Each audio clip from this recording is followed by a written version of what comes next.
Well, here is our texting policy video for student ministry.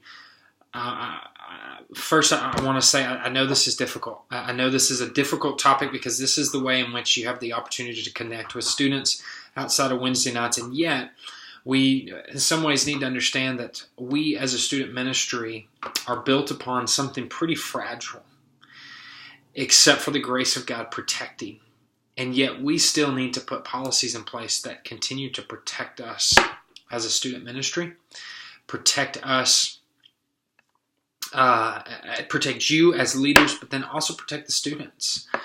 And so these things are important. I want you to take these things seriously, but I don't really want these things to necessarily scare you, because these are just things that we put in place so that you can continue to love students well, with the realization that these things are in place. So to keep to these things. So let me start with middle school. Middle school is pretty simple. Middle school goes something like this: never, unless the parent's included on the text. So there's really two pieces here.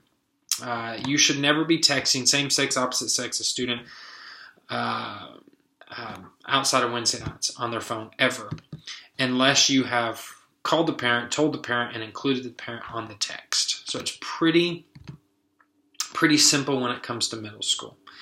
High school naturally becomes a little bit more complicated. I think earlier in high school, it pretty much runs the same. I tell most of you, if you have a ninth grader, and most of the time 10th graders, it's pretty much the same policy. Always same sex, never opposite sex. If you have same sex, their parents still need to give you permission, and then you need to offer to have their parents on the text. Most parents are not going to say no to that. Hey, just because of the world we live in and protection, I just want you to see everything that we text to one another. So I'm going to include you on the text message. When they get older, or the realization that sometimes in high school particularly, parents are not involved, don't care to be involved, might not even be believers, don't even love that their own student is a believer, it gets a little bit tricky. And so here's what we've put in place. It should once again always be same sex. Once again, even if you don't know the parent and the parent isn't involved, you need to pick up the phone and let them know. And if they say no, that's the answer. If they say, I don't really care, no, I don't want to be involved in it, you go, okay, perfect. Well, I just wanted to call and let you know, and I will communicate anything to you ever that might come up that you need to know. I'm going to keep my text to encouragement, allow them to ask questions for Wednesday nights and any prayer requests that they have. But I just wanted you to know. And you're going to get a good feel whether you should or shouldn't. The other policies you just heard me say, if you do text, you want to keep those texts to questions, you want to keep those texts to prayer requests, and you want to keep those texts to encouragement. Maybe they had a hard test that was coming up or something along those lines. And I think if anything else, if it goes past that, those three things, spiritual, intellectual questions, encouragement for something hard that's coming up in their lives, or just, praying, praying that you wanted to share the gospel with Susie tomorrow, and praying that you have the boldness to do so, right? If you're in a situation with a student that turns into that because their parents don't want anything, I think you just need to be on top of. And these are going to be, very small group of students, but you just need to be on top of, is this questionable? Should I take this to Nick? Should I talk to the parents? Should I cut this off? Most of the time it's pretty self-explanatory. Most of you can kind of pick up on. But we do have students like that. And what I would say is when they get up into the junior and senior level, they're looking for mentorship.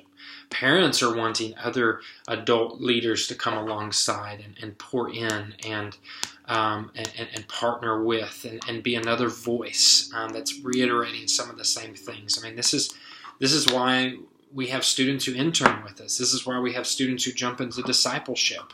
It's not because we're all of a sudden going, well, the home's no longer the place and we're going to take over. No, it's because it's just another place to continue partnering.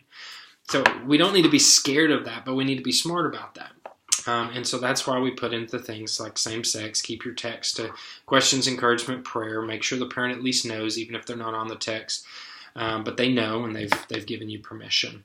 The last thing that we need to talk about, and this is really across the board, but particularly because we're talking about texting, there also might be moments where it is unsafe to call the parent and ask permission. If a student has asked you to text with them because things are really hard at home, you need to dig into what's really hard at home. And if at any point what's hard at home is a fear factor of both emotional or physical abuse, the policy for that is not to begin texting and help them through that, though that might be a part of it. But first and foremost is picking up the phone and calling me.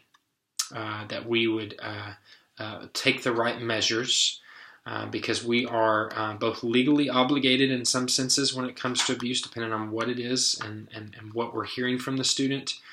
But then we're also, as a church, we are responsible for protecting you, protecting that student. Because ultimately, you pick up the phone and call and ask for permission, you can make it worse for the student. Or if you start texting that student and the parent finds out and you never call them, you can make it worse for that student. So you need to call me first. The last thing I want to talk about is group texts. This does change things a little bit. Middle school, and high school, it can be an opportunity to be able to communicate. This is also very similar to if you're going to go out with students when they're in high school.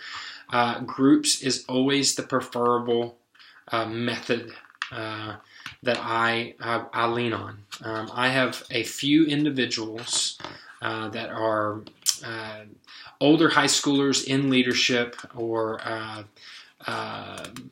pretty solid and highly involved, and that I know their parents that I have any one-on-one interaction with. Everything else is pretty much in groups, even if it's just twos or Wednesday nights, or sometimes I even find it better just to pick up the phone and do a phone call instead of texting.